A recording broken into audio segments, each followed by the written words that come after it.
because all of us have inner children. Most of our inner children are in pain from some level of trauma or another, either a big trauma or multiple little traumas, to something as common as just feeling like you were ignored by your parents, even if you were the best parents ever. So everyone needs to heal. Hello, everyone. It's Deb Blum here, and I am so honored to have Janet Philbin here with me. And hi, Janet. Hi, Deb. Good to see you. Good to see you too. So, we're here talking about, we're talking about a whole bunch of things, but one of the things that I'm most excited to talk about is that Janet has a book coming out. So we're going to get to learn a little bit about that book and what it's all about and when you can get it. But I first just wanted to give a little context about Janet, and you can give more information about yourself. But Janet is a clinical social worker. Also, though, is a certified conscious parenting coach by Dr. Shefali. And this morning I talked to Tina Fagan, who also is a certified coach by Shefali, which is exciting. And all of us have been students of Shefali for many years. And the two of you have pursued the deep dive into certification, which is awesome.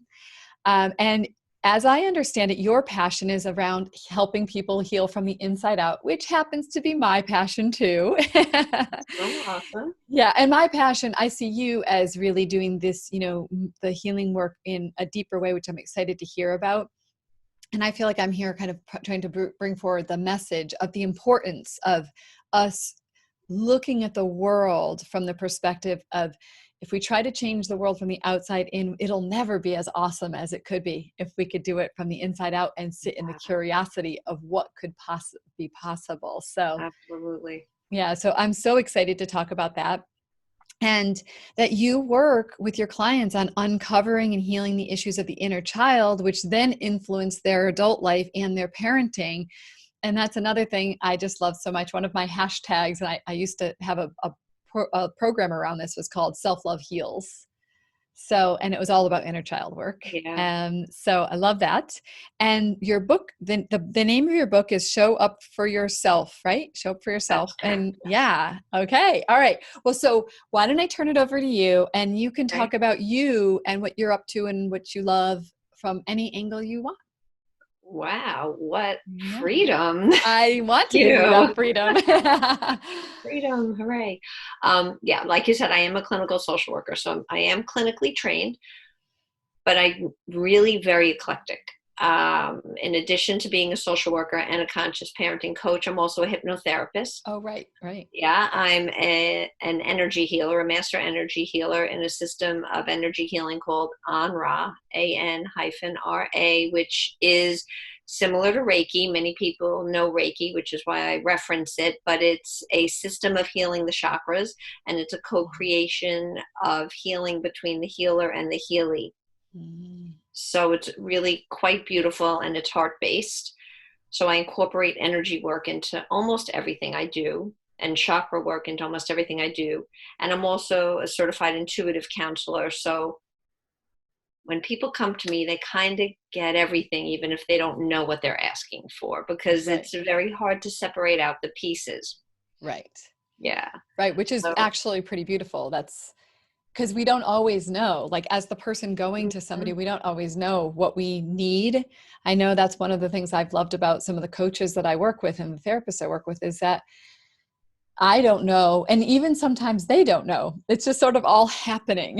Yeah, it all just happens. So some of my clients aren't necessarily open to working with all my modalities, but it doesn't mean it's not happening in the brain for me. Yeah. And they get it. I just couch it in a way that they can hear it. For sure. So that it's not off-putting for them, because everyone has to heal at their own pace. Yes, of course. And in their own way. Exactly. Yeah. Great. Yeah. So what, did you go to school for social work, like just like along the normal timeline that people go to school? Yeah. I got my bachelor's degree actually in gerontology. I wanted to work with old people. Mm-hmm. I had an amazing, amazing relationship with my grandparents, and I loved my cute little old people. So I went to graduate school, I went to NYU and got my MSW, very traditional social work school. No one mentioned spirituality in 1989 when I was there. No one mentioned hypnotherapy in 1989 when I was there. No one was talking about energy work or meditation in 1989 when I was there. So I graduated a very clinical, psychoanalytical social work school. Yeah. And I wound up working in a city hospital in Queens, New York, which was the best learning ground ever. And I do talk about this in my book, but I wound up being the social worker on the AIDS team after I was there for 1 year, which I loved. I absolutely loved that work. And I learned so much about death and dying. And I was 25 years old. I was young. And it was really a learning ground. Number one, working in an inner city hospital for anyone, if you're fresh out of school, I would recommend doing it because you will learn more in a year than you will learn 10 years anywhere else. But that's how I started my career. And then I was able to get a job in long-term care closer to my home in the suburbs, which I worked there for 6 years before staying home with my children and then starting my private practice. So I did get to work with my cute little people too. That's great. Well, there are a couple things. First, I want to say my husband went to NYU medical school, and I bet you guys were at NYU around the same time. Maybe, yeah. I was there from 89 to 91. I can't remember when he was there, but he is 56. Oh, he's a little older than me. Yeah, but he was there probably maybe even a little longer, for medical school. I don't know. Yeah. But yeah. And he also did, a bunch of his like internship stuff. It was actually in the city too. And he has some crazy experiences. Awesome. But like you said, just huge growth. So, all right. And then, so you were home with your kids for a period of time? Yeah. When my oldest was born, I had to go back to work 4 months after she was born. And I went back full time and I found a woman to watch her in her home. And then 17 months later, I had a second baby.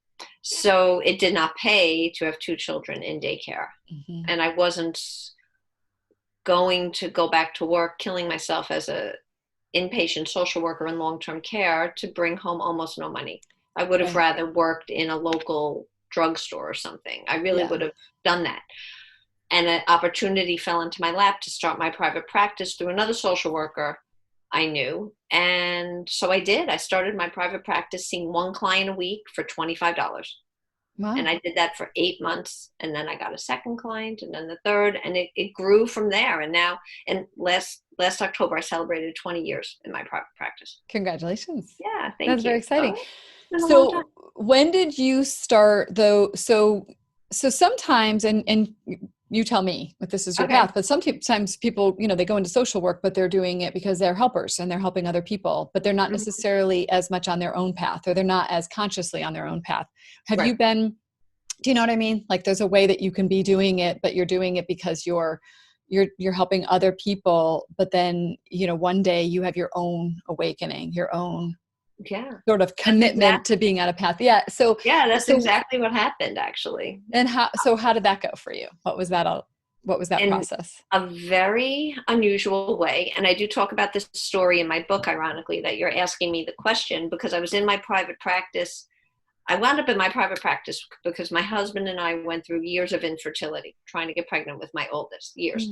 And so the social worker who helped me start my practice actually was someone I met while I was going through my own fertility crisis, and I wound up volunteering on the helpline for the national organization. It's called Resolve, for anyone who's going through infertility or knows anybody who needs support who's going through infertility. It's a national organization. I think it's resolve.org, and you can get so much support and information there. So they have a helpline. So as a social worker, I decided I would volunteer on this helpline.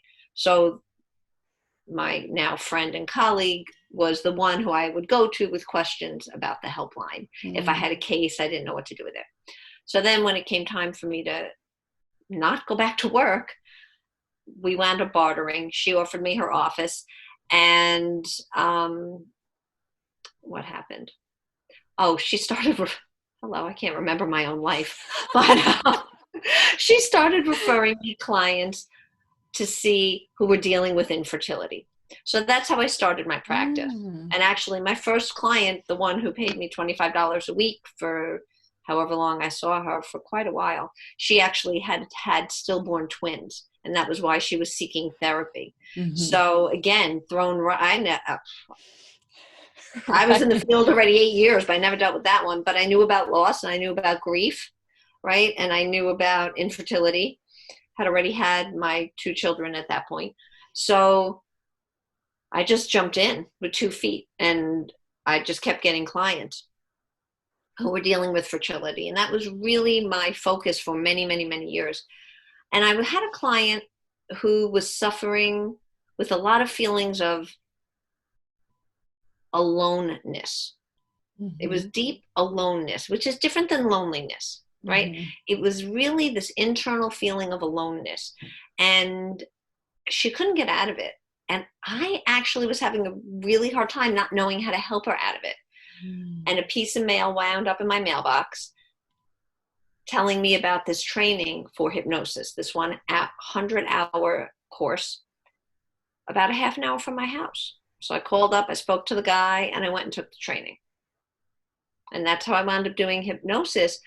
But the thing is, the center where this hypnosis training was done was a spiritual center also. Mm. And so they would talk about things like intuition. They would talk about things like energy healing. They would talk about things like angels and guides and spirituality. And I was very much against it. I was like, no, stay back. Right? I didn't want to hear it. Anytime he went that way, I would almost tune off. Like I'm here for the clinical information. Teach me how to be a hypnotherapist and nothing else. Exactly. Yeah, so that's what I did. So I finish, I continue practicing, helped this particular client with the hypnosis. We really healed that. It came from a much younger part of herself. If I remember the story correctly, it's going back 18 years, so it was 2002, when she was around 8 or 10. It had something to do with her relationship with her parents and never feeling seen or heard or validated, which we now know in conscious parenting is a huge thing for helping parents connect with their children. But I didn't know about conscious parenting back then. So as Right. I was doing hypnosis with my clients, one particular client who was coming to me for a physical ailment at the time, I felt something I can only describe as an energy come into the palm of my hand. As I was sitting with my hands like this, I happened to be sitting with my hands like this, not on purpose, and talking with her while she was in hypnosis. And she was a pretty spiritual lady, but again, I wasn't spiritual. And I noticed it and I was aware of it. And I had a sense because of where I did my training, what was happening. But again, very closed off. No, no, no, do not come. And I ignored it as much as I could. And every time I worked with this one particular lady, I would get the feeling again. Wow. And so finally I caved in and I went back to the center and I said, okay, this is happening. What class do I need to take? And I was thrown into my spiritual awakening. And honestly, I would have it no other way at all in my life now, because I opened up to it, Mm-hmm. a world of so many different opportunities opened up to me over the years. And my own healing was allowed to happen because I gave myself permission to explore it in a different way. Mm-hmm. Yeah, So that's it's sort of a beautiful. long answer to your question, but No, that's it's a kind of what beautiful. happened. And I do talk about that story in my book too, in a little more detail. Yeah. Well, I want to just call out why I think it's important that you shared your story in that way is that I think there are a lot of people who do feel resistance to some of Mm, those things. And so I just appreciate you, acknowledging that you came from this place of the clinical and that you had this idea of what social work looked like, mhm. and you stretched into something called hypnosis, but that still fits into the box of what's kind of socially acceptable. Yeah. And so I think it's just great for people to know that there you can have that resistance. Mm-hmm. It's a very healthy. I actually think I had that too. I think it's actually part of just being a human being is that we Yeah. resist what we don't know, Yeah. Yeah. you know, and we have judgments about things. But the fact that Sure. but I'm also appreciating that when you opened up, you not only opened up to this sort of other modality, but you also opened up in a much bigger way. Like that's Yeah. how you got on your own path too. So Yeah. It's true. I yeah, really just once I made the decision that I need to explore this, I realized I was being called to embrace it. It was something bigger than me. yeah, And it is bigger than us, if that's what you believe. Now I have people that I work with that don't believe in anything spiritual, and that's fine. I ask them to imagine the stars right. because the stars are there. They're proven. Everyone can see them. No one can deny the reality of stars. So we connect with the energy of the stars. Right. And it also doesn't matter what your belief system is if you come to work with me. I've worked with people who are Orthodox Jews and born again Christians. Yeah. So I'll work with someone no matter what their belief system is. We work within the belief system Yeah. in order to help someone heal because Right. all of us have inner children. Most of our inner children are in pain Mm-hmm. from some level of trauma or another, either a big trauma or multiple little traumas, to something as common as just feeling like you were ignored by your parents, even if you were the best parents ever. So everyone needs to heal. Yeah.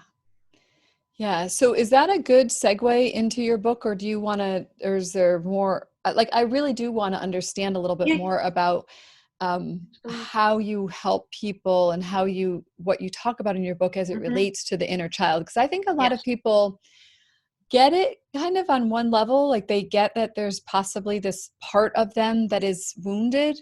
Mm-hmm. But I get this sense that people also feel like they don't know what to do with it. They don't know that there's something that they can do. They almost just feel like, yeah, of course I got wounded. Yeah, yep, I did. I was hurt. Mm-hmm. But that's where it ends. Mm-hmm.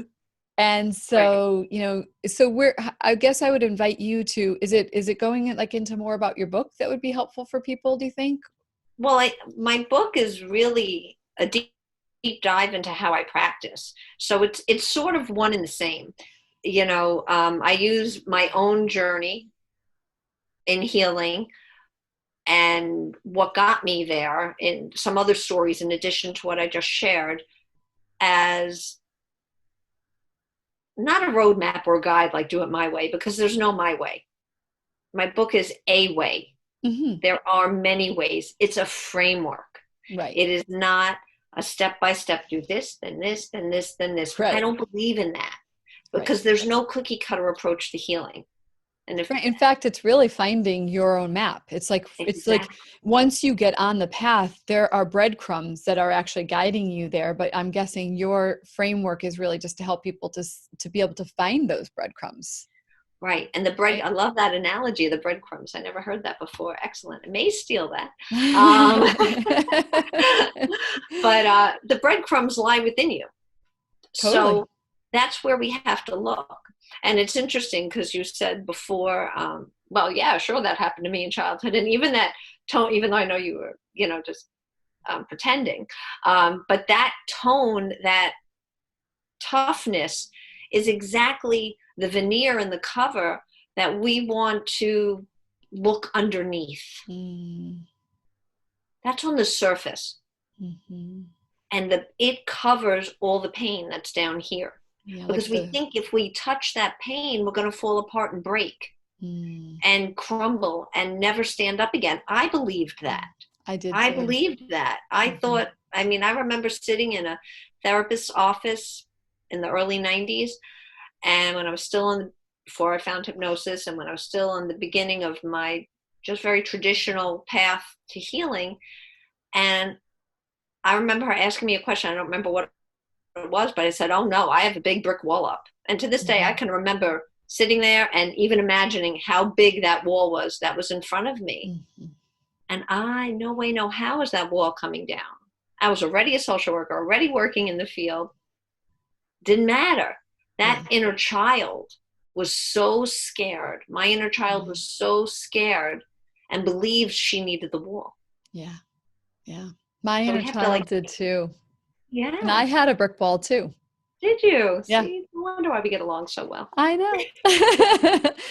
Right. So thank you for getting into that. I think that's so true. And it's right. It's like we all have our own version of that superficial veneer, that Mm-hmm. bravado, or, it shows up in so many ways, right? It shows up, So many it can even show up as a person who's always emotional. I mean, it doesn't have to be Yes, a facade of toughness, right? It's no, like 100%. we have our own external masks.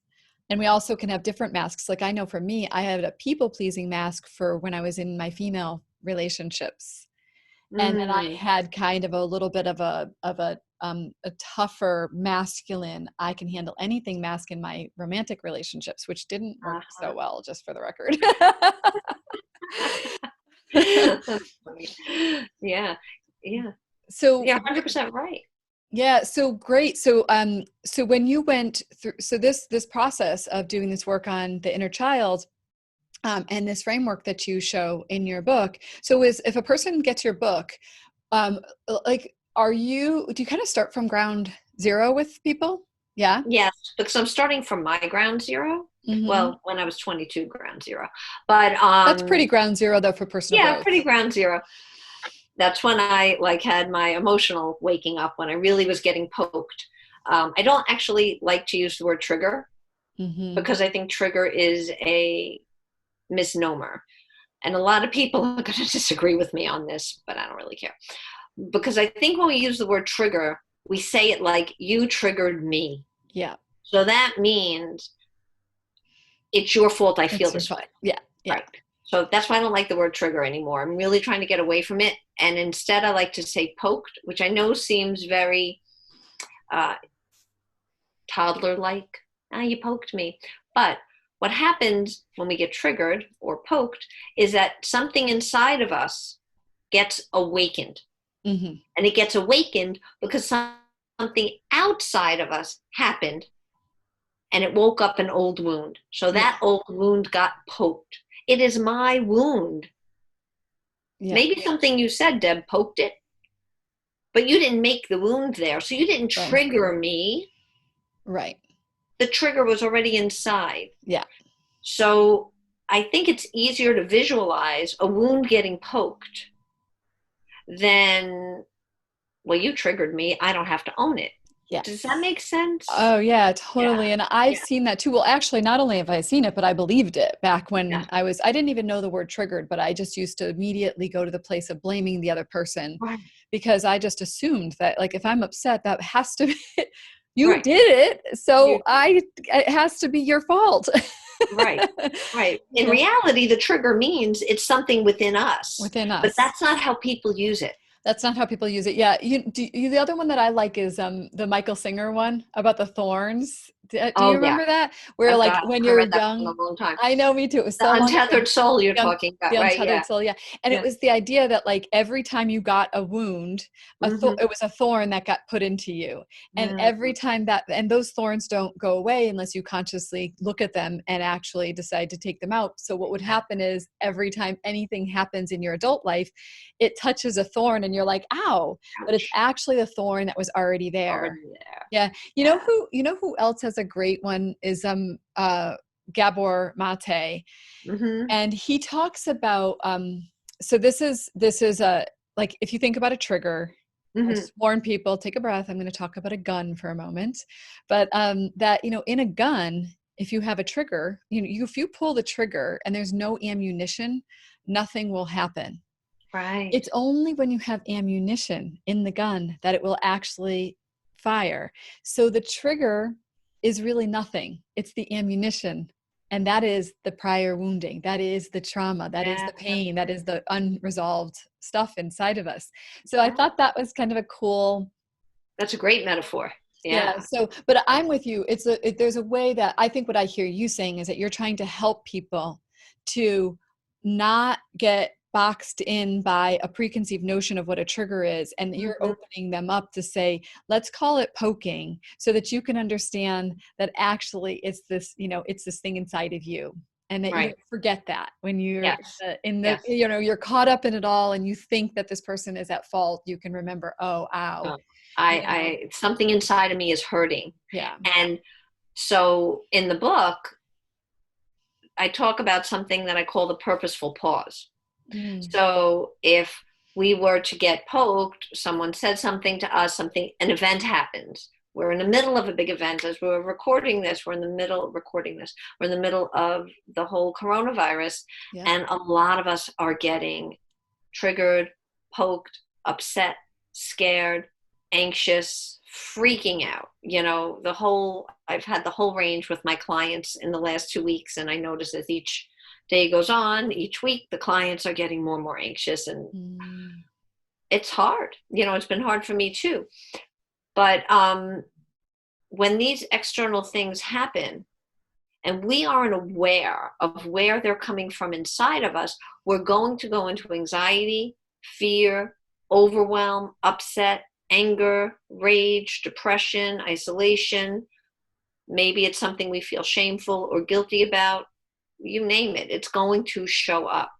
So one of the things I teach is something I call the purposeful pause, which is being very mindful and stopping in those moments and taking a breath. And we hear this a lot. Oh, stop and take a breath. Take a deep breath. But there's a key here. It's that when you stop and take that breath, I'm asking you to tune into your physical body and find out, wait a minute, where am I feeling this? Because that's what people miss. That's the step that people miss. Yep. We can pause and go, okay, all right, yeah, I'm feeling better. I've taken like 5 breaths. Yeah, okay. But they don't do anything. No, well, in fact, what they're really trying to do is get rid of the feeling. Avoid it. Exactly. They're trying to push it out instead of the coming in. Right. Right. So I want people to tune in. That is the first step in A, understanding yourself, and then B, beginning to know where you are going to heal at or from. So if I take a breath, if I watch the news right now, which I watch about 5 minutes a day, maybe at the top of the hour, just to get the headlines, then it goes off. That's it the whole day. Yep. That's it. That anyone watching, and we're still in Corona land, that's my professional advice to you. 5 minutes a day, turn it off. My professional advice too. In fact, I'm even of the opinion that if you can, don't watch it at all and read it. Right. And then you just go find the news you want. Don't let it come to you. Yes, that's excellent advice. Absolutely. Yes, definitely. So if you do get, but say I turn on the news and I live in New York, and New York's getting hit hard. It's like a war zone here. And the governor is on, and I feel all of a sudden anxious because I'm listening to the numbers and everything. I have to breathe and center myself and ground myself and say, okay, where am I feeling it? For me, I'll tell you, I'll feel it. I don't know if your listeners know the chakras, but that's something else I teach in the book. I feel it in my solar plexus chakra, which is in the upper abdomen between the rib cage and the diaphragm. And this is our power center. So I know that if I'm feeling anxiety in my solar plexus chakra, I am feeling disempowered at the moment. And that's where that fear and anxiety is coming from. So I'm going to have to then take care of that feeling, that nervousness, that tightness, whatever's there. Like, what does it feel like? And we need to then understand that feelings are called feelings because we actually feel something. Something is happening in the physical body when we feel something. It's an experience. A feeling is an experience of something that is happening within us. That's pretty close to the definition I give in the book for feeling. And because I made up my own definition. And it's a good one. It's a good one. Yeah. So it's just like if I were to pinch my hand, I feel that pinching, it hurts. This pinching isn't called anxiety. This pinching is called, it's ow. Yeah, ow. Ouch. Ouch. But the minute I label that, say it say I felt the pinching, but I called it anxiety because anytime I feel a pinching feeling, I get anxious. I've just now come out of the feeling and into an emotion, because an emotion is different than a feeling.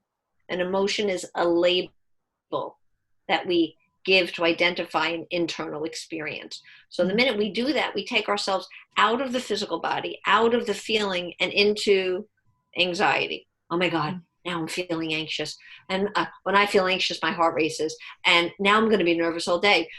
I'm going to be a nervous wreck. Oh my God, I am a nervous wreck. And then we get caught in the story we tell ourselves about being a nervous wreck and who we are as a nervous wreck and all the limiting beliefs we have about ourselves because we're a nervous wreck. And oh no, I can't do that, Deb. I'm too nervous right now. Yeah. And that happens in less than 90 seconds. Oh yeah. 60 to 90 seconds is if you breathe through a feeling and just let it pass through you, it goes through you in 60 to 90 seconds. That's been proven scientifically. However, we don't do that. Right. We squash the feeling, we label it as an emotion, we get attached to a story, and then we're in outer space. Yep. And then it lasts out of control. Right. And some people will live their entire lives just in that spinning if they don't start to do the purposeful pause. Yes. And so the coming in. Yeah. It's really powerful. Or people do other things. They numb out, right? Right. Right. These days, social media, Netflix, I'm a Candy Crush addict. I will own that here because I do out myself in my book. But I play for very little each day, maybe 10 minutes. And food, drug, alcohol. Yeah. People over-exercise. So then you get into self-numbing behaviors to avoid the feelings and then to avoid the emotions that go along with the feelings. Yeah. Yeah. And one thing that I always just want to bring to people's attention is that it's easy to get self-critical, like, yes, I do that or whatever. And I just like to invite people to say, it's actually just beautiful. Like if you can start to become aware, because we know awareness is the first step to everything. If you start to become aware, like, wow, I do notice that I am, sometimes I will actually use the symptom, like my coping strategy, as the evidence that I need to go inward. So if I can't get off the computer, because sometimes I just find myself having a super hard time pulling away. And if I do, I say, I'll sometimes, once I become aware, I'll stop myself and say, what am I avoiding right now? What feeling am I trying to not feel because I'm on the computer, by being on the computer? Or, if you're on Candy Crush and you do stay on for an hour one day, not to beat yourself up, but to be like, thank you, Candy Crush, for being my teacher, and showing me that I am avoiding something right now. And sometimes we need mindless activities. Absolutely. And I actually tried to detox from Candy Crush because I used to play it a lot more and get rid of it altogether. And I lasted about 36 hours. I needed it because I do a lot of work with people, right? Yeah. And I read a lot, but reading is even thinking. And I need mindless. Yeah. I meditate a lot, but I still need mindless. And so that little bit of time I now have reduced the Candy Crush to, sometimes it's a half an hour if maybe I'm like getting ready for bed or whatever, is kind of necessary. Yeah. And so mindless is okay. Right. But we have to be mindful. Is our whole day mindless? Are we 3 hours playing video games or, just drinking alone or something that's not fueling our soul or feeding our spirit? Right. Like, because it's like another thing too, is like, if you're having drinks with friends, which we can't do so much right now, but like if you're having drinks with friends because that's what you're enjoying a social evening together, it is a very different thing than drinking because you don't want to feel your feelings. And so it's really about what's your intention behind something and what is your, like when you play Candy Crush, like for me, when I play Candy Crush, if I'm enjoying it, I'm not critical of myself. I'm excited. But if I notice myself being a little annoyed and I can't get off of it, then I know something's shifted. Though I'll tell you with Candy Crush, it drives me crazy because I'll get stuck on a level sometimes and I'll just be like, forget it. And so I put it away for months and months and months. what blows my mind is I'll go back to it and be able to get that level right away. It drives me Yeah. crazy. I get so stuck on it sometimes. I think the game sets it up that way to I get you think so too. repeated. Yeah. To I get you think so repeated. I too. truly believe that. So It's been annoying. too many years for me not to believe that at this point. I'm dying to You know know, what level you're at. I'm too embarrassed to tell you. Leave it that way. All right, tell me offline. You got it. We don't need to let the public know what level you're at, but Yeah, I've already outed myself. Yeah. So, well, we all need mindless, and I think mindless is important, but not to our detriment, yeah, not to the point where we're hurting ourselves. So that's why we have to be aware of what's going on within us. So stopping and just taking that pause yeah, and really tuning in. What is the feeling? yeah. And if that's like one thing your listeners take away today is to tune into the feeling, I'm thrilled. Because Yeah, that's the starting point. and for some people, they might maybe resonate with the words body sensation, right? So it's like the body sensation. Like, what is the, like, so I know for me, so you said you're feeling yours in like your third chakra. Like, I feel like, I've been noticing a lot in my heart area. Like, and I even have, I'm not a very anxious person, and I don't label things as anxiety very often, because that's not something that I tend toward, but I will notice like a little bit of like a heart racing, a little bit of just almost like an inner shaky feeling. And, so I think it's interesting just to notice. What is it? What's your thought? What's your gut say? Well, the other way to go deeper with understanding this is to begin to give descriptions to that body sensation or heart racy. So you're telling me it's heart racy. If you could describe it to me as if you were drawing a picture of this heart racy, what would that actually look like? The first thing that came to me was like little people with their fingertips on drums, just tapping gently. Wow. So it's not, it's like these little people and they're just like. And would there be any colors involved with these little people and the drums? It felt really like neutral, almost like if anything, there was like a beige and a red color. Those are the things that, yeah. Yeah. And how much space is that actually taking up in the chest area, in the heart area? Well, when I think of them as drummers, it's kind of small and confined. It feels like it's like, right. It's like this. Yeah. It feels kind of like tiny. So it's not taking up that much space, but now just by your description, we have more clues. And if I was working with you, my biggest clue in what you told me was that it was beige and red, because red is the color of the root chakra, which is the first chakra. Some people know them by numbers, but it's at the base of our spine, kind of really in between the front and back, but it's always easier to say base of spine. And that is the place where fear lives about our day-to-day life, money, housing, job. Sorry, outside noise. They're there. They came. I put on my headphones if it gets too annoying. Yeah, it seems okay right now. Okay. And so then I know it's not really a heart chakra issue. It's a root chakra issue. But the other fascinating thing about that is that each chakra has a sister chakra, and the root chakra and the heart chakra are sister chakras. So it makes sense on many levels that fear of like what we're living in now with Corona is coming up, and you're feeling it in your heart. So and I have a chapter in the book with an overview of the chakras. You could write, I mean, there are books written on the chakras this thick, volumes and volumes of books, and you know a lot about chakras too. So the chapter I have on them is an overview. I have a diagram in there, and I go through each one and the qualities and traits of each chakra, the positive and the opposite. I don't believe any chakra has a negative to it, because anything that shows up, like this in your chest and the red, that's a teacher. So that teaches me, oh, we got to look right there, because red shouldn't be in the heart. The color of the heart chakra is actually green. Right. So if you told me green, I'd be like, all right, well, cool. We got to figure out what's going on in the heart.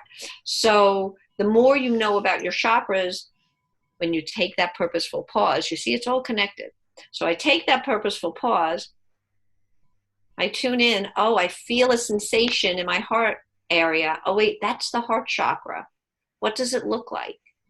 How could I describe it? Does it have a color? Does it have a sensation? Is it, you described it as drumming. Sometimes very common people feel pulling, pushing, gripping, twisting, a rubber band stretching, a tightening, someone's hand around their throat. I get everything. Pressure on their head, you know. And the more details you can get about the feeling, because that's all it is a feeling, and to not be afraid of the feeling, then that helps you really begin to explore your inner landscape in a deeper way. So it's all connected. So that's why I don't separate out. And I talk about hypnosis in the book too. I have a chapter about hypnosis in the book, a chapter about meditation in the book. I don't separate out energy work from hypnotherapy, from feelings and emotions, from inner child, because we are cellular beings. Yeah. So I believe all healing happens at a cellular level. So if someone is working with me and we're doing inner child healing with hypnosis, because I wouldn't do it without it, talk therapy, you'd be in therapy for years, and which is why I still do it, of course, but I'd much rather do hypnosis with someone. Will be done a lot faster and it'll be way easier. We are healing at a cellular level. So just that little example I gave you with the heart chakra, I'm doing that with someone while they're under hypnosis. And then that red that's in your heart is connected to something either from yesterday or 5 years ago or 20 years ago or 30 years ago. But we're going to find out what it is. And then we're going to heal Deb at that age, the one who first learned she needed to be afraid and would get the drumming in her heart. And so when we heal at the age of the origin, it's done. Yeah. It's done. And it heals all the events forward. Maybe not completely, but at certain levels. Well, at least a layer. A layer, at least right. A layer. Exactly. So when that happens, I'm going to tell you what comes up for me. Okay, go. So first of all, I just want to tell you thank you, because that was cool that you did that. And like, that was such a great questions. And so actually there's something before I want to tell you what comes up for me. The other thing is just the invitation to people to remember that nothing is too weird. Like you talked about, like the throat and this, because I know when I do this with people, like I don't do this work with my clients, but when I have had this work done with me, the craziest things to me, what seem like the craziest things come up. And those are almost always the most important things. And in the beginning, I felt a little embarrassed to share, like I have drummers in my, that's what I think is drummers. But I have learned that the first thing that comes to me, that's the thing to say, not the next one. That's the one that's like, oh, well, this one will sound better. Or I know the heart chakra is green, so I'm going to tell her green just because I don't know anything else. And then you miss the opportunity, like you said. You miss the opportunity to go in. All right. So what comes up for me is a little bit of fear of hypnosis, like a fear that like I noticed myself say, oh, I want to work with Janet. And then I was like, oh, but that seems a little scary, because I thought about like, if you're going to go back to that part, like what does that mean? Like if that part seems so scary to me that I don't remember it in my conscious. Did we just have a little blip? Yeah, but you're back. It was like a little glitch. Yeah. If I am not remembering it in my consciousness, you know, and then you bring me back, like, what's it like for the person who goes back to those old memories? Most of the time, they're not completely forgotten memories, though that does happen. And we go back and then they do remember something from their subconscious. It's not really unconscious, it's the subconscious that they didn't remember in their consciousness. But a lot of times we're going back to events that people do remember, but they didn't know that the dots were connected. You see? Interesting. Now, I have gone back with people in utero, Mm-hmm. and I do past life regressions and some other things like that. So those are not conscious thoughts. But then, like the in utero ages, what the end of that sentence would be. But when we go back to a time when someone was in utero, I've actually had clients be able to confirm with their mother that, yeah, the mother was going through such and such, and she was really stressed out, and the Wow. baby did actually feel that. So the clients can actually get validation sometimes. My teacher, who taught me hypnosis, he had a client, and I'll tell this story because I remember he tells 1,000,005 stories because he's been doing hypnosis for 35 years. But this story always stood out to me, that he had a client that he was doing hypnosis with, and they went back to a time when the mother was pregnant with this woman. And I forget what her presenting problem was in her current life, but she remembered that the father got laid off and the parents were really stressed out and scared. I think must have had something to do with money issues and her current job. But she woke up from hypnosis, not really woke up because you're not really asleep, but she came back from hypnosis and she said to my teacher, my father was never laid off a day in his life. I don't understand this. So she went back and asked her mother, why would I remember this? And she said, when I was pregnant with you, your father was laid off. And that was the only time. Oh my God, ever. That's wild. And she never knew that because it was like a blip in their life. But the stress the mother must have felt, and all, right? So if we're cellular beings and the mother is feeling something, it's going into the baby. Right. But it just confirms that the body knows. It Right. confirms that the body knows, and that's where you do get this information. And if we can go into the body, I know. All right. Okay. So I have another question for you. Go ahead. So because I think another question that people will ask is, I can't even get to the pause. Like I'm too activated by the moment to actually find the pause. So what do you tell people when they, you know what I'm talking about? Like yes, they can't even catch themselves to pause. What do you tell people then? It's a muscle we have to build. Yeah. It's just a muscle, and you're going to mess it up so many times, and you're going to catch yourself afterwards. Yeah. Oh, get it next time. Exactly. And eventually you're going to be like, oh, I'm getting caught up, and maybe you're going to catch yourself in the middle. And if you're yelling at your child or about to yell at your child, you're going to go, wait, I'll be right back. Yeah. And you stop and pause. If your children are old enough, I tell parents, go in another room. It's a mommy timeout or a daddy timeout. If your children aren't old enough to be left unsupervised, go sit in the corner and watch them and just breathe through it. Yeah. And then you come back and you say nothing, by the way. You say nothing. Duct tape. I do this a lot, literally, especially with my 15-year-old. I do this. Mm-hmm. And I don't talk, Janet. Don't talk, Janet. Like, this is what I do still after all these years. I still do too. Right? Because I get poked a lot. But to not talk, to take a breath, to leave the space if you can, do some self-care, whatever that is for you. And then when you are calm, balanced, then you can go back and address whatever it is. But then you're addressing it from a calm place. Yeah. Not from an activated place. Totally. And the people who, this thing about that you keep on like messing up, because I remember how many times I did this before. I could get to the point where I can catch myself almost all the time, or at least I don't completely lose it anymore. I might still get hooked a little bit by someone poking me. But I think the really important thing to do is when you're making a commitment to doing this work is to not shame yourself for not doing it well, because once you've when you know better, you do better. Yeah. And when you're on the journey, it's like you almost have to know every person who's gone through this journey. Every one of us did it well once, then missed it 5 times, saw it 2 days later. Oh my God, what did I do? I did it again. I got hooked again.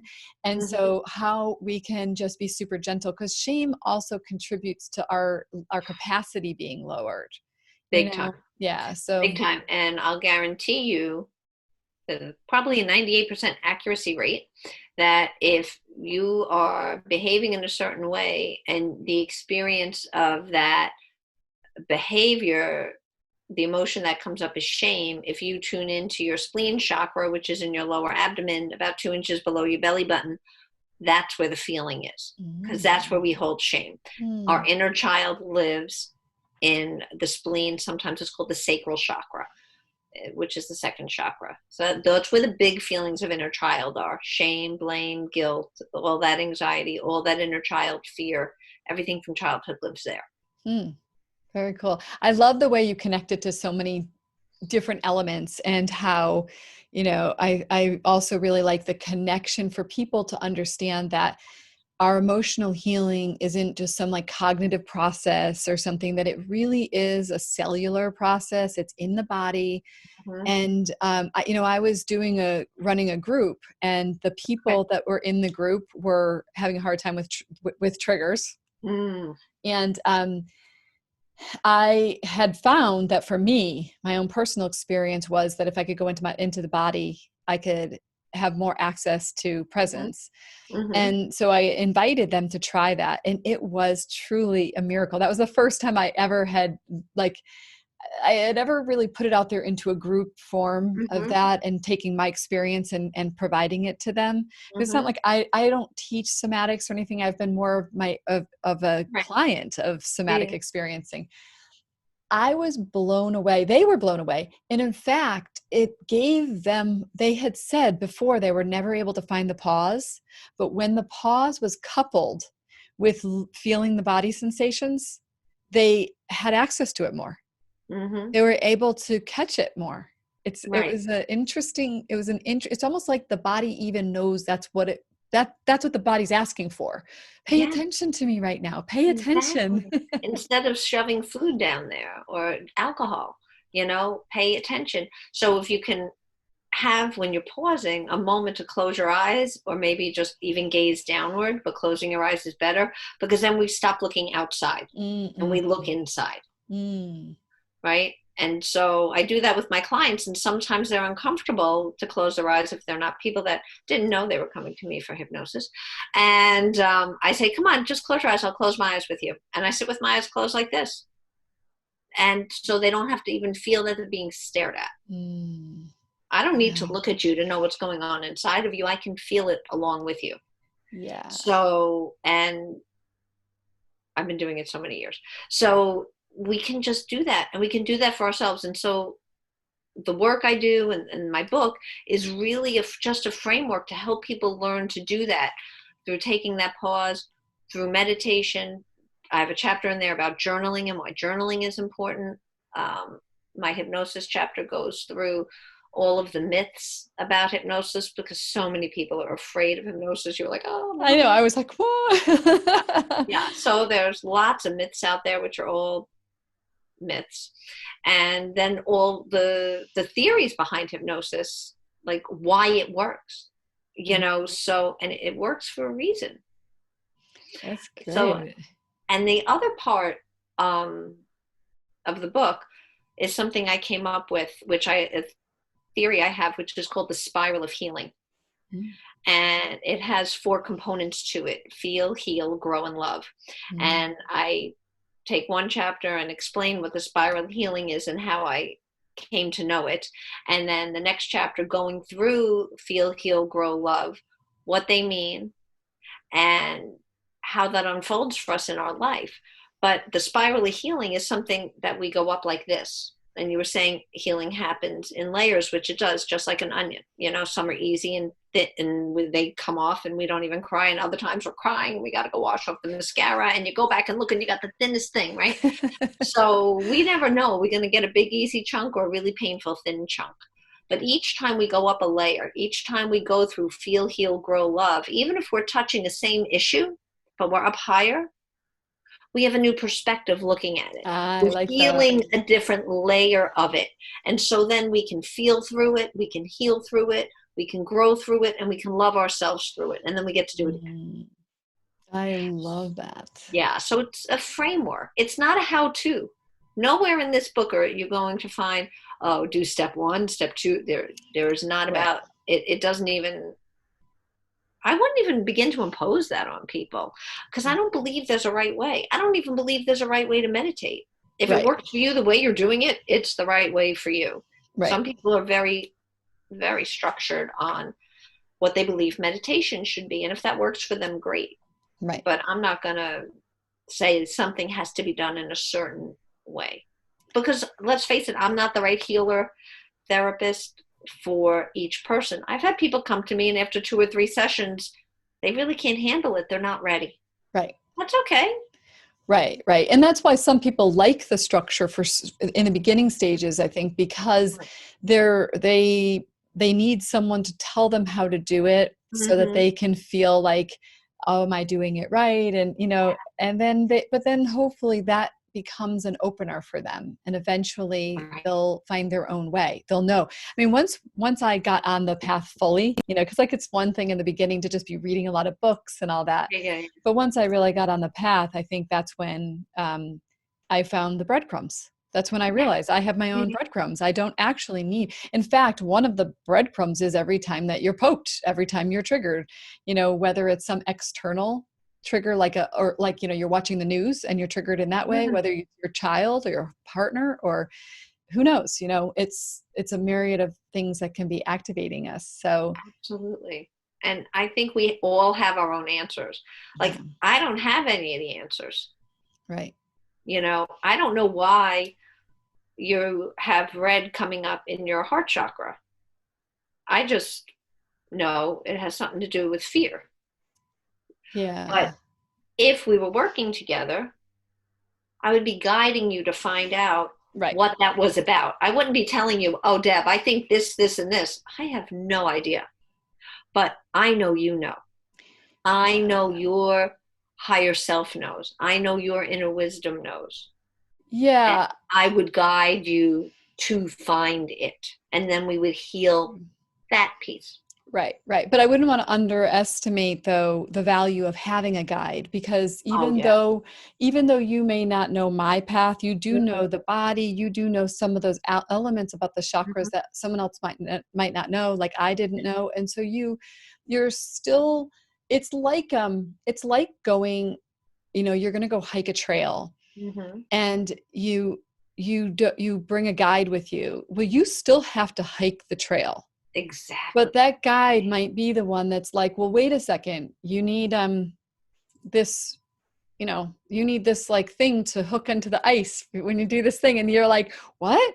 I need what? Show me how to do that. So there can be ways. And even within, the other thing too is on the journey, I think there can be times when you where someone hits something that's similar to you, what you went through. And even though you didn't tell them they needed to go to that place. When they got to that place, you might have more wisdom that you're able to say, listen, when I went through this is what happened for me. I don't know if it's going to be the same for you.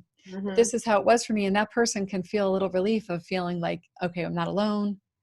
I thank you for giving me some clue of where to put my foot the next time. Like I thought I was going to put it right in front of me, but you're telling me I should kind of be just like a little bit to the right on that rock there. Okay, I'll do that. That would be that would make it easier. You know what I mean? So it's just, yeah, totally. There's a way that I think that I wouldn't ever want to give the impression. I still think that having people like you and me for different phases of your growth, having people along the way is critically important to the process. I never would have written the book.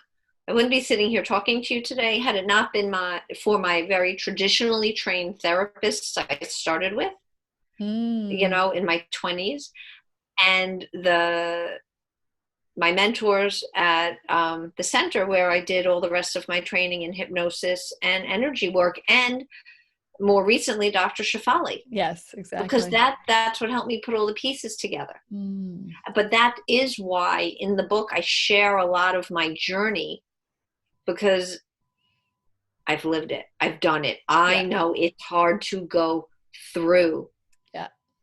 People don't want to go through. They just want to feel better and be on the other side. They want to be on the other side, right? But there is no being on the other side without going through. Yep. If you try to go around it, you're never going to get there. I know. We have to go through. There's always light at the other side. But man, that tunnel can be dark, but you don't have to be in the dark tunnel alone. Right. And right. you can be your own light through that tunnel. Yeah. With support, of course. Yeah. And it's a courageous path, but it's the path that it's almost like you just have to, it's a leap of faith, but the more that I think people are talking about it, like you and me, they're talking about that there is another way. Mm-hmm. But to get there, you do actually have to go through it. But that really, truly, there is another way. Yeah. We're like over here being like, no, really. Yeah. I know it's a leap of faith, but I had to take the leap of faith and you had to take the leap of faith too, Mm-hmm. So do we have a couple minutes to talk? I just love to hear your thoughts about the state of where we are right now with the coronavirus and with people. You mentioned that you have a lot of your clients are sharing with you their stress and their feelings about it. And here you are in New York.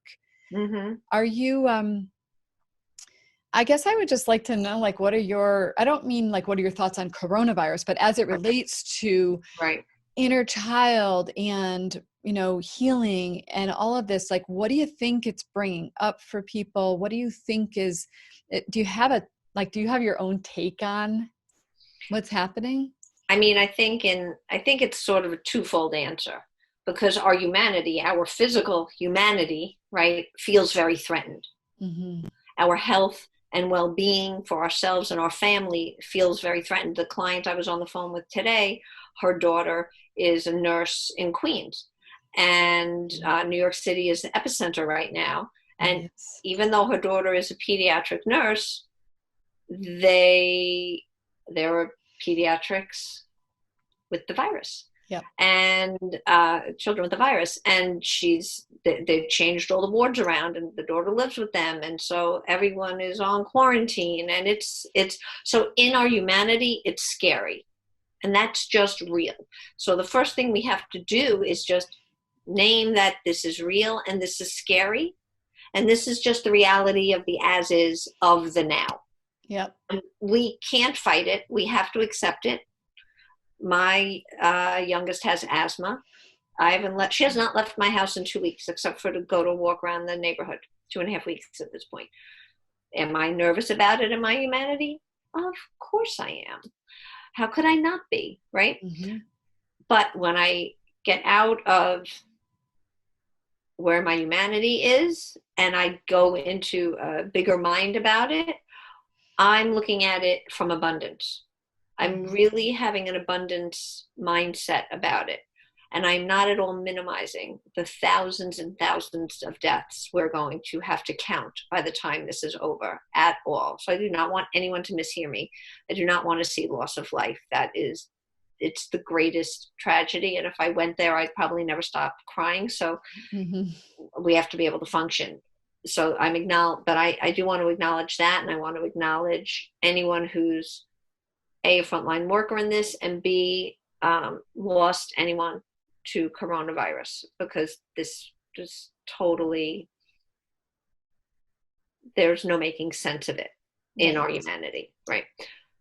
Beyond that, I want to look at it as abundance. So what is here for us, right? Mm-hmm. What is here for us? Oh, my family of 5 is stuck in the house together. But guess what's happening? We always play games anyway. We're a board game family, but we're playing more board games. We're watching movies. We're sitting at the dinner table longer.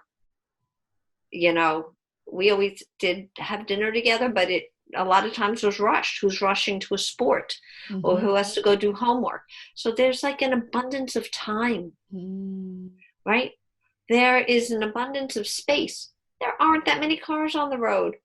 My town that I live in, which is maybe the main street in my town is maybe 3/4 of a mile long, maybe, but it's a main road.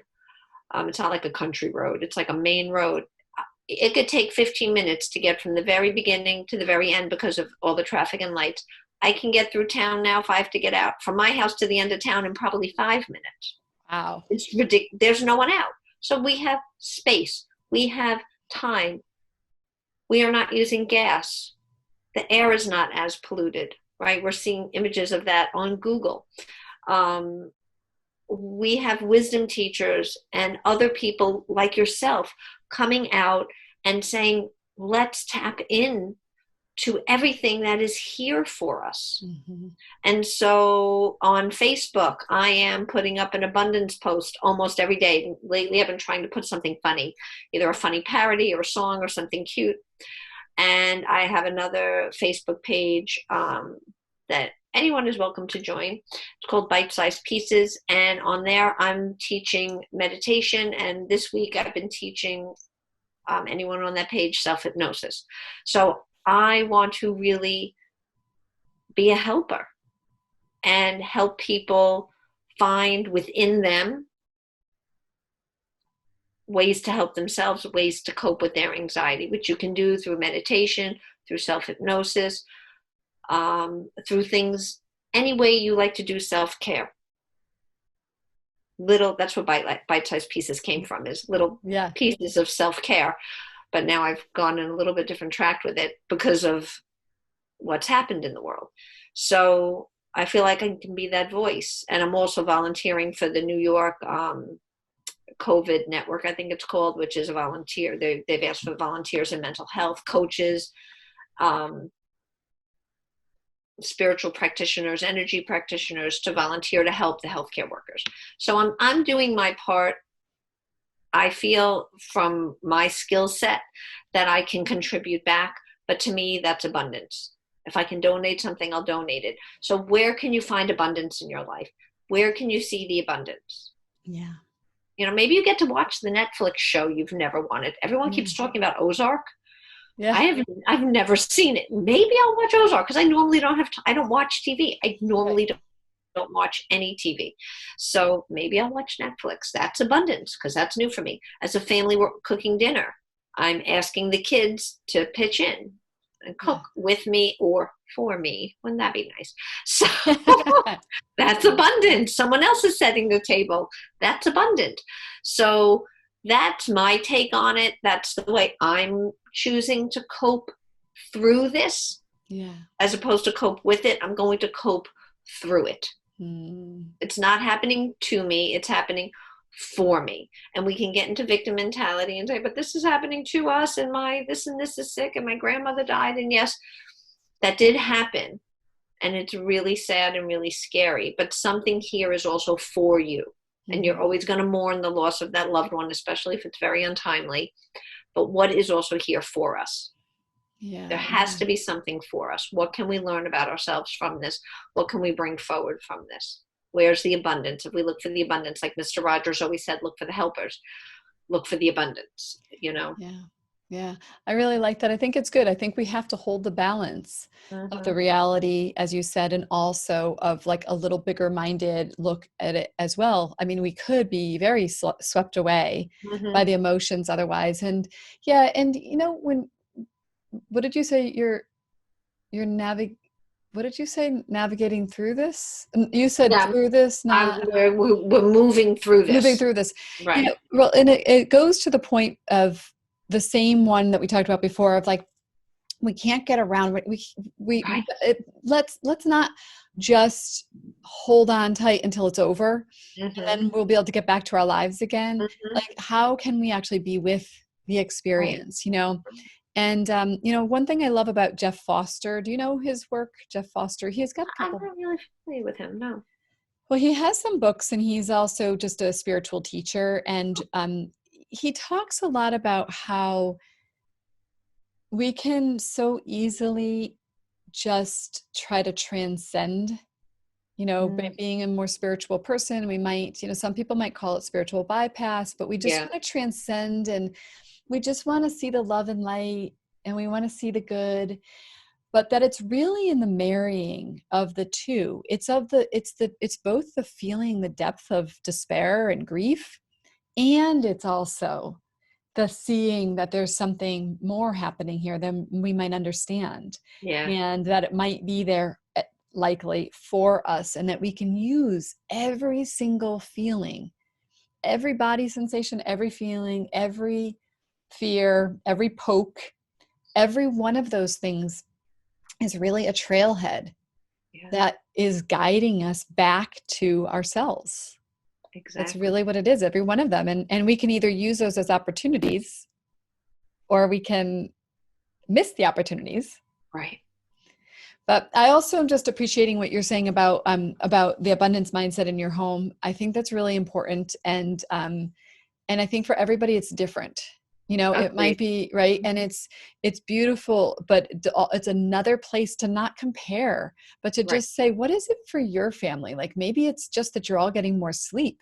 For some people, it's just we're getting more sleep, or, you're just happy. Like, if you have younger kids, you might just be happy you made it through a day and you were able to like get there, get a little bit of homeschooling done, a little bit of work done, and you maybe did one load of laundry, and that's a good day for you right now. Because like you and me, we're sitting here, we've got these teenagers and older kids, and we're like, well, life's kind of good. Like, I love having everyone in the house. Yeah.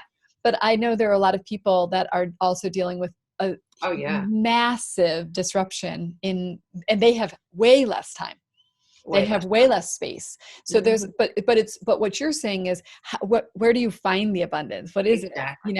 Maybe it's an appreciation for now you're for the first time ever, you're getting a chance to see what kind of learner your child is, and actually get them the help that you never could get them because you didn't understand, and so it's like, what is the good in it? What is the gem in the pain? Right. And to not have to run around more. And if moms and dads aren't so stressed, maybe the whole dynamic in the home is changing, because mom and dad are not commuting to work and working 8 hours and picking kids up from childcare and then rushing everything into a 3-hour period at the end of the day. Right. And there's just less stress in the home, just automatically. That's abundant. Yeah. Maybe there'll be some patterns that shift in your families because of it. Maybe you'll make different decisions about how you're going to live your life because of this. We're using less materials, where I'm not going shopping just for fun. I'm saving money. I'm only spending money on food right now, And who the hell even wants to go to the supermarket? It's petrifying. So, I know. We're not going anywhere. We're not spending money on gas. What are you going to do with all this abundance of money you've found? Yeah.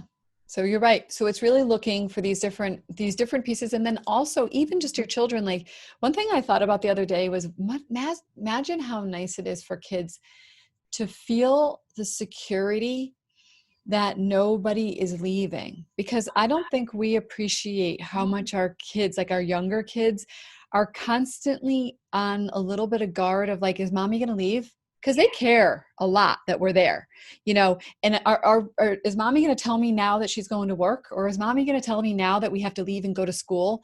And there's this constant like vigilance, like a hypervigilance that they have to feel around disconnection. Sure. And it's like, wait a second, they actually get their parents to consistently be home. I mean, that doesn't mean everybody's available. That doesn't mean that we don't have other issues. I heard that there was also some like 30% rise in child abuse. Not to end on a negative note, but that's very hard for me to think about, that we're sheltering in place and there are many children, women, and some men who are not safe at home. Yeah. So I know that's very hard. Very hard. Well, so I'm going to, let's end on another note, which is, I want to ask you this. So there are 2 last questions I have for you. Oh, all right. One of them is just I would like to just invite you. Is there anything that we didn't talk about that you would like to talk about anything that you do? I really feel like we kind of covered it all. Like we got through everything in a really nice way. So there's nothing like pressing in my head saying, oh, I wish Debbie would have asked me that. Yeah. Well, guess what? I'm going to invite you back and we can talk about something if it comes up afterwards. So I would be honored to be back. This has been great fun. Yeah, Great, it's great really fun. been fun. So my last question though is how can people find you and when can they get your book and where can they get your book? Oh, all right. Awesome. Thank you. My book, Show Up for Yourself, will be out on Amazon on April 14th. So that's in just 12 days. So you can find it on Amazon. My website is hypnosisforhope.com. So there'll be a link also for the book there. So you can find me on my website. You can sign up for my mailing list if you so choose. I'm on Instagram at Janet_Philbin_LCSW. And I'm not really on Twitter that much. It's too political. I don't like it. I am there, but a little Not bit. that much. Yeah. So yeah, that's the best way to find me. And, drop me an email or tag me on Facebook. Hypnosis for Hope is my Facebook page. You can follow me there and send me messages there too. I love hearing from people.